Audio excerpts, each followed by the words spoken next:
Hi everyone, welcome back to our segment, and today we are here in Glen Smiles Dental Clinic in Glen Waverley, where every smile tells a story. And today here we have Dr. Sachin Gamage with us. How are you, doctor? Hi, nice to be here again. Yeah, nice to have you, and today we are going to talk about something very special. So doctor, normally we use social media and we do research using social media. As a generation that is into technology so much, we use social media to know about tips and like how we can clean our mouth and such. So my question is, on social media we hear about all kinds of natural remedies to fix tooth cavity. Is it really possible, doctor?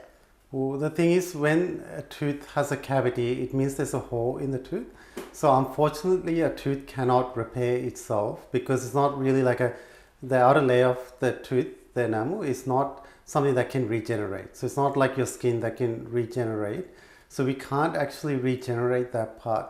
The thing is, once a tooth has a cavity, usually it will require a filling to sort of fill the space and also to give the right sort of contour and function. The thing is, there are some remedies people suggest, such as oil pulling, those sort of things, which unfortunately I don't think there's a lot of evidence for it. What does help is when someone has a cavity, they may have other areas that are like sort of very early stage cavities. There could be a very good preventive plan to prevent them from getting worse.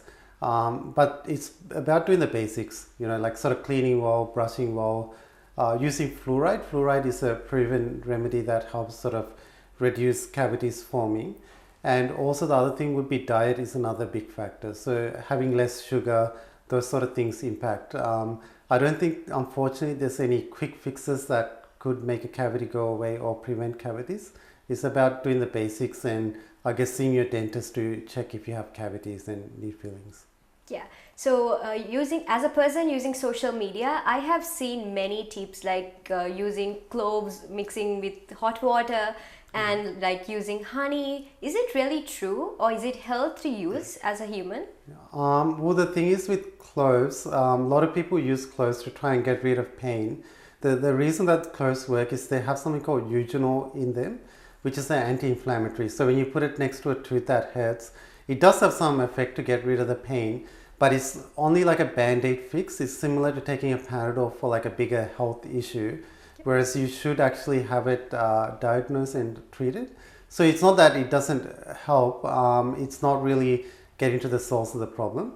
In terms of using honey and things like that, there is a bit of a risk there because sweet things can increase cavities forming and things like that. I think honey may have some benefits of being anti-inflammatory. I'm not sure about that, but I wouldn't suggest using that. So in terms of things that you can do to help your teeth, it's mainly sort of brushing well, flossing your teeth, using a fluoride toothpaste will be the main thing.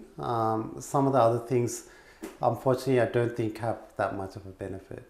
So doctor, what you're basically telling is it's good to take medical assistance from a particular doctor without just following them on social media, right? Yeah, I think so. I think you can always go to your dentist and ask them advice on these sort of things. I think the main thing is it's good to know the diagnosis of what's going in your mouth, because it's wrong to, I guess, assume that something's going wrong. And sometimes people assume that because they're not in pain, there's not something wrong.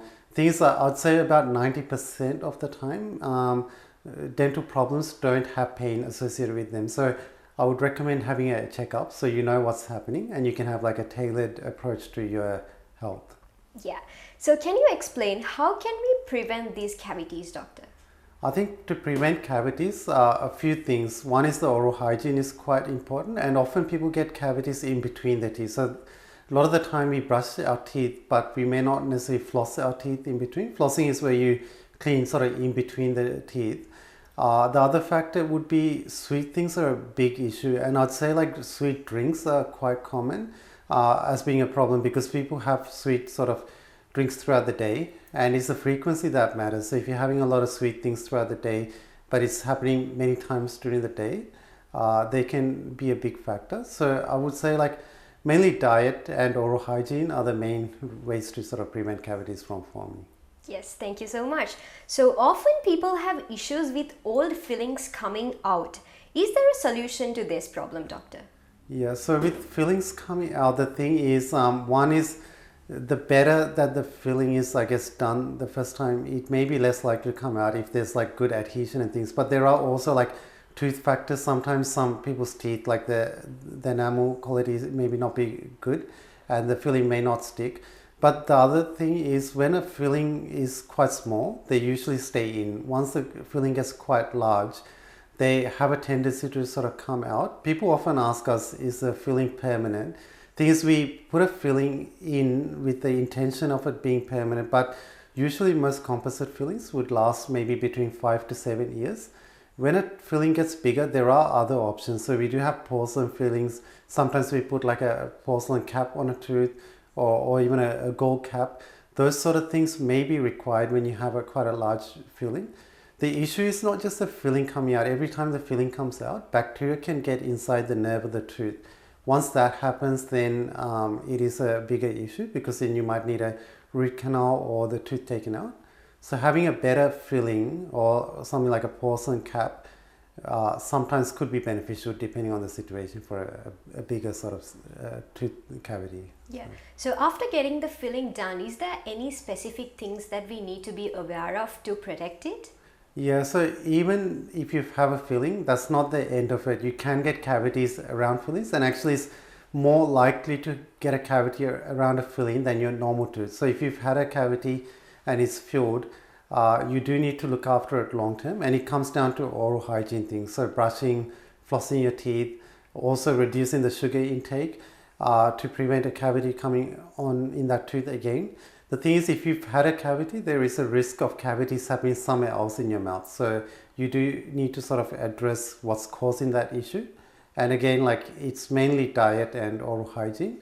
And I'd say the third thing is having regular checks with your dentist, because if the dentist picks the cavity up early, then we can treat it in a much more simple way. So those will be the main three things to keep in mind. Thank you, doctor, for sharing your valuable insights with us today. Thank you for having me again. Yeah. So I think if you have any concerns, it's good to consult a doctor with the constructive discussions we have today. Thank you so much. Have a wonderful day.